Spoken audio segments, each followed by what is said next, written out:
Boeing நிறுவனத்தினுடைய தொழில்நுட்ப நிபுணர் கார்த்திக் இணைந்திருக்கிறார். சார் வணக்கம். வணக்கம் சார். வணக்கம் கார்த்திக் சார். போயிங் விமானத்துல வந்து கிட்டத்தட்ட 20 ஆண்டுகள் பணி செஞ்சிருக்கேன். மற்ற விமான நிறுவனங்கள்ல போயிங் நிறுவனம் கிடையாது. அது சொல்லிக்கிறேன். கட்டாயம் சார். போயிங் ட்ரீம் லைனர் இந்த பேர் நவம்பர் மாதம் 2011 அறிமுகமாகுது. டோக்கியோல இருந்து ஹாங்காங்க்கு முதல் பயணம். போயிங் நிறுவனம் பாரம்பரியமாக நிறைய ஏர்கிராஃப்ட் தொழில்நுட்பத்தை வந்து ரிசர்ச் பண்றாங்க, அதை உலகம் முழுவதும் சேல் பண்றாங்க. ஆனா இந்த ட்ரீம் லைனருக்குன்னு ஒரு பெரிய சிறப்புகள் இருக்குது. அவங்க நிறைய குறிப்பிட்டிருக்கிறாங்க. 50% இது பிளாஸ்டிக்ல பண்ணியிருக்கோம், பெரிய அளவுக்கு ஸ்பேஸ் இருக்கும், ஜன்னல் ரொம்ப பெருசா இருக்கும், செக்யூரிட்டி ரொம்ப பர்ஃபெக்டா இருக்கும். இந்த மாதிரி இந்த ட்ரீம் லைனருக்கு அப்படின்னு அவங்க கொடுத்துருக்கிற பாயிண்ட்ஸ் வந்து நிறைய இருக்குது சார். ஸோ போயிங் 787 ட்ரீம் லைனரை பொறுத்தவரையும் நீங்க ஒரு தொழில்நுட்ப நிபுணராக மற்ற விமானத்தை ஒப்பிட்டு இதனுடைய பாதுகாப்பு எந்த அளவிற்கு உறுதிப்படுத்தப்பட்டதுன்னு சொல்லுங்க சார். சார், இந்த பாதுகாப்பு நீங்க வந்து 50% பிளாஸ்டிக்ன்ற வார்த்தையை எடுத்துருங்க. இது வந்து கார்பன் ஃபைபர். அதாவது வந்து விமானத்தோட எடையை குறைச்சாதான் அதிக அந்த அந்த விமான பொருளோட எரிபொருளோட பயன்பாடு குறையும். ஓகேங்களா? அதனால வந்து பிளாஸ்டிக்ன்ற வார்த்தையை தவிர்த்துருங்க. Carbon fibre it's made by carbon fibre with aluminium, light weight aluminium. Okay, it's structure is called as skeleton like aluminium fibre, carbon fibre structure இந்த ஏர்கிராஃப்ட் ஃபுல்லாமே. ஓகேங்களா? அதனாலதான் இது வந்து அதிக தூரம் பயணிக்குது. அதனாலதான் அதிக எரிபொருள் எடுத்துட்டு போகுது. அது எரிபொருள் மிச்சமாகுது. அப்புறம் நிறைய கெப்பாசிட்டி ஆஃப் பேசஞ்சர், நிறைய கெப்பாசிட்டி ஆஃப் கார்கோஸை எடுத்துட்டு போகுது. ஓகேங்களா? இந்த விமானம் வந்து 99% சேஃபஸ்ட் விமானம். உலகத்திலேயே வந்து அதிக தரம் உயர்த்தப்பட்ட விமானங்கள்ல இது ஒன்று. இதோட காப்பி தான் வந்து ஏர்பஸ் A350 ரக விமானம். அது இப்பதான் ஏர் இந்தியாவுக்கு தான் வந்திருக்கு. அது நீங்க ஒரு எடுத்துக்காட்டா எடுக்கணும்னா, ஒரு விமான நிறுவனம் வந்து இந்த விமானத்தை தேடி போய் வாங்குறாங்க. இதை வந்து இவ்வளவு நாளா வந்து இண்டிகோ விமானம் வந்து ஒரு 320 ஏர்பஸ் ஃபேமிலி மட்டும்தான் அவங்க வந்து யூஸ் பண்ணிட்டு இருந்தாங்க. அவங்க இந்த விமானத்தை போயிங் 787 வாங்குறாங்க அப்படின்னா, இந்த விமானத்தோட எரிபொருள் சேமித்தன்மையில எரிபொருளை எவ்வாறு சேமிக்கிறது, அதாவது ஃபியூல் எஃபிஷியன்சி, லாங் டூரேஷன்ல எவ்வளவு ஃபியூல் எடுக்குது, இதெல்லாம் அவன் வந்து பயங்கரமா யோசிச்சு தான் இந்த விமானத்தை அவன் கொண்டு வரான்.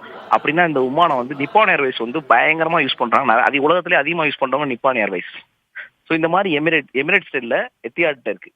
அதாவது ஐக்கிய அரபு எமிரேட்ஸ் UAE-யோட நேஷனல் கேரியர் எத்திஹாடுன்ற ஏர்வைஸ்ல இந்த விமானத்தோட சீரியஸ் 800, 900 எல்லாமே இருக்கு. ஸோ இந்த விமானம் வந்து அதிக சேஃபான விமானம்ன்றது வந்து எந்த மாற்று கருத்தும் இல்லை.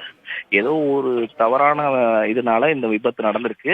அது வந்து சீக்கிரமா கண்டறியப்படும். நம்ம விமானத்துறை அமைச்சரோ, நம்ம இந்திய விமானத்துறை இருக்க DGCA, director general of civil aviation ஆணையம், அவங்க வந்து விரைந்து நடவடிக்கை எடுப்பாங்க.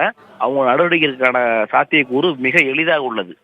சமீப காலமாகவே குறுக்கிடுறதுக்கு மன்னிக்கவும், கடந்த 4 ஆண்டுகளாகவே போயிங் விமானத்தின் மீதான நம்பகத்தன்மை சற்று குறைந்து வருவதாக தெரிவிக்கப்படுது. குறிப்பாக அலாஸ்கா ஏர்லைன்ஸ் ஏற்பட்ட அந்த விபத்து, அதற்கு பிறகு நடந்த சில விபத்துக்கள் தொடர்ச்சியாக இதே UKவை சேர்ந்த ஒரு ஃப்ளைட் வந்து சிங்கப்பூர் அருகே ஒரு விமான தடுமாற்றம் ஏற்பட்டது.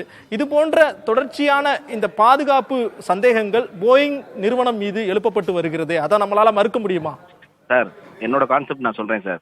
If no Boeing I am not going. திரும்ப சொல்றேன், if no Boeing I am not going அப்படின்ற கான்செப்ட் வந்து நான் மட்டும் இல்ல, பல பேர் இருக்கவங்க இந்த உலகத்துல. அப்பனா பாத்துக்கோங்க, போயிங்க வந்து குறைசாட்டுறது தவறு. போயிங் விமானத்துல இப்ப பாத்தீங்கன்னா ஏர்பஸ் 350 விமானம் ஜப்பான்ல ஃபுல் டோட்டல் ரன்வேலையே வெடிச்சு தெரிஞ்சு. அப்போ வந்து அதை குறை சொல்லுவீங்களா நீங்க? அப்படி சொல்ல முடியாது. விமானம்ன்றது விமானம் 99% சேஃப்டஸ்ட் ஜாவை கொடுக்கறது தான் விமான போக்குவரத்தோ ஏர் சேஃப்டியோ அதுக்குள்ள வேலை. அது வந்து ஒரு ஒருங்கிணைந்த டீம். சார் சொன்னார்ல, கேட்டரிங்கு, அந்த ஃபியூல், இன்ஜின், ஏர் ஃப்ரேம், ஒவ்வொரு டிபார்ட்மெண்டா சொன்னாங்கல்ல, அது மாதிரி இது வந்து ஒரு யுனைடெட் ஜாப். யூனிட்டி வேணும். இதுல வந்து ஒரு யூனிட்டி.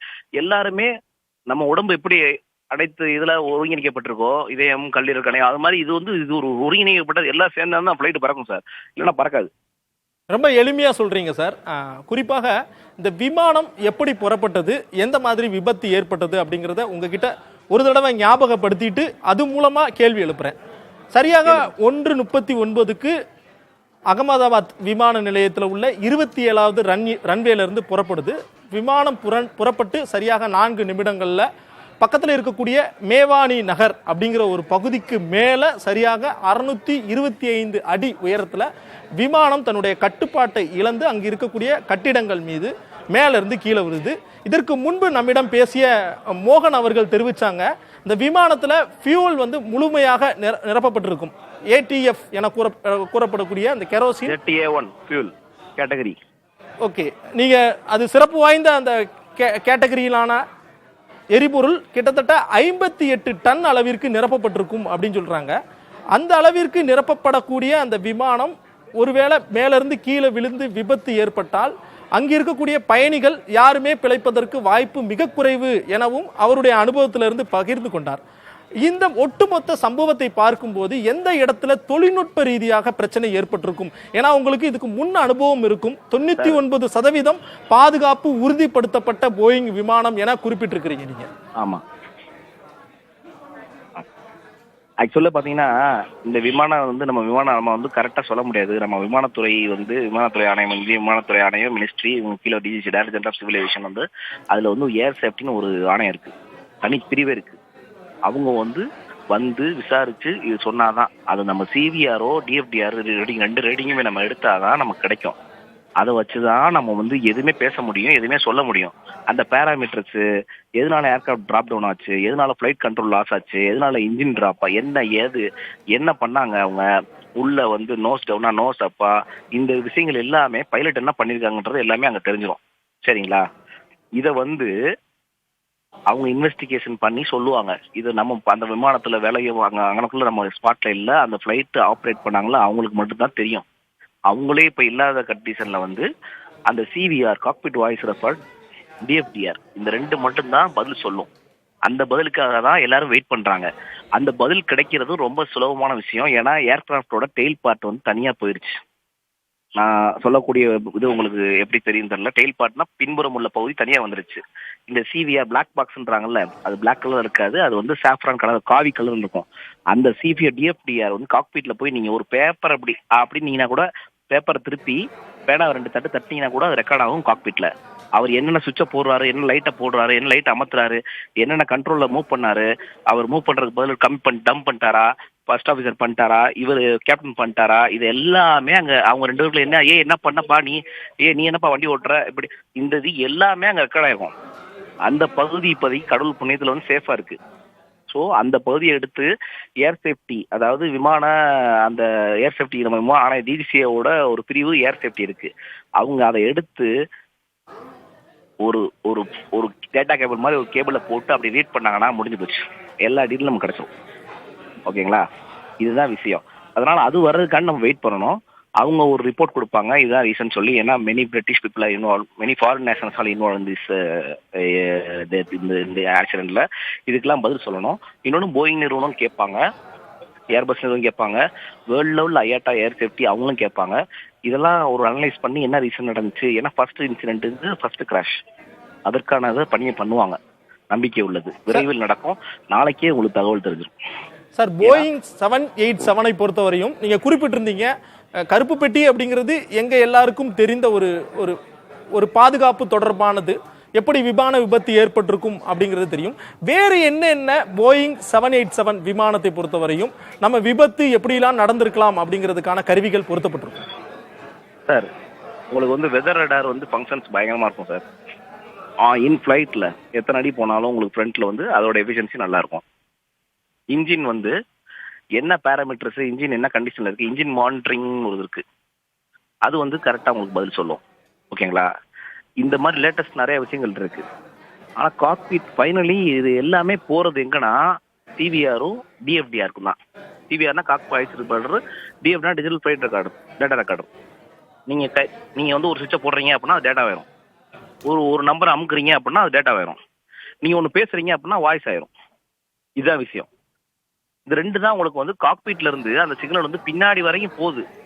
நீங்க ஒண்ணு பண்ண உடனே அது ஃபிராக்ஷன்ஸ் வந்து பின்னாடி போயிடும். ஸோ அப்படின்னும் போது உங்களோட ஃபிளைட் கண்ட்ரோல்ஸ், மானிட்டர்ஸ், நீங்க என்ன செட் பண்றீங்க ஃபிளைட்டுக்கு முன்னாடி, நீங்க என்ன பேராமீட்டர்ஸ், என்ன ஆல்டிடியூட் செட் பண்றீங்க, என்ன வெயிட், என்ன இந்த இடத்துல இந்த மேப் போடுறீங்க, இங்க இருந்து பாயிண்ட் இங்க போடுறீங்க, அங்க போறீங்க, எல்லாமே இங்க டர்ன் எடுக்கிறீங்க, இங்க ரைட் டர்ன் எடுக்கிறீங்க, இங்க த்ரஸ்ட் இவ்வளோ, அதாவது விமானம் டேக் ஆஃப் ஆகிறக்கான டெஸ்ட் மேலே போனோன்னே இவ்வளோ ஆல்டிடியூட் மெயின்டைன் பண்றீங்க, இது எல்லாமே உங்களுக்கு ஃபீட் பண்ணிடுவாங்க சார் ஃபிளைட்ல. பைலட்டோட 10 நிமிஷம் முன்னாடி நீங்க நினைப்பீங்க பைலட் வந்தோடனே ஃபிளைட் எடுத்துருவான்னு நினைப்பீங்க. அப்படி கிடையாது.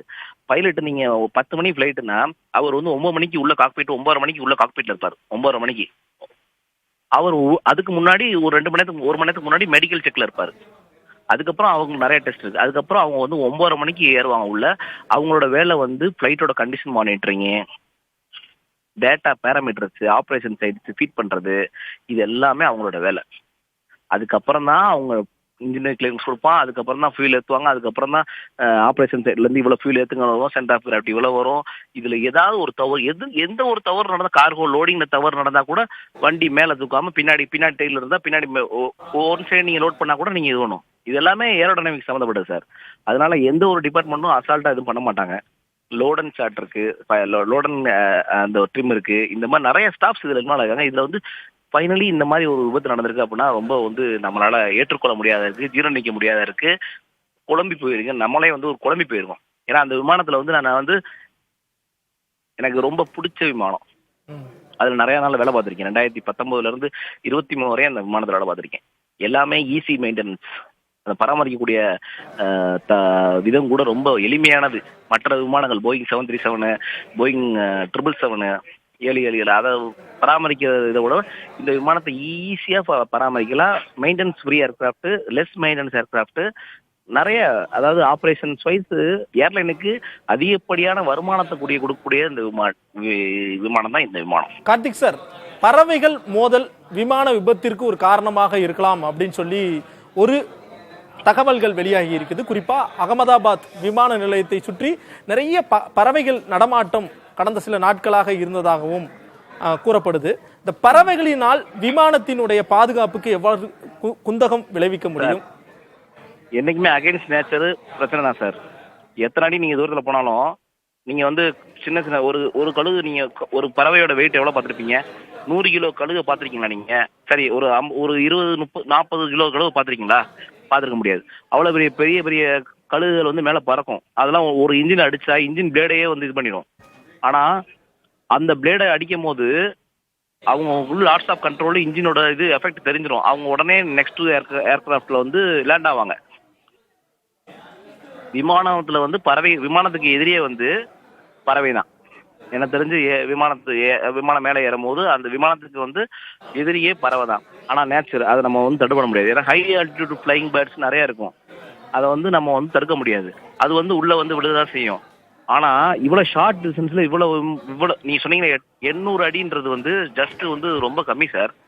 அந்த அடியில வந்து விமானத்துல வந்து பறவும் போது, அதுவும் 2 இன்ஜின்லயும் மோது ஃபெயில் ஆக வாய்ப்பே இல்லை சார்.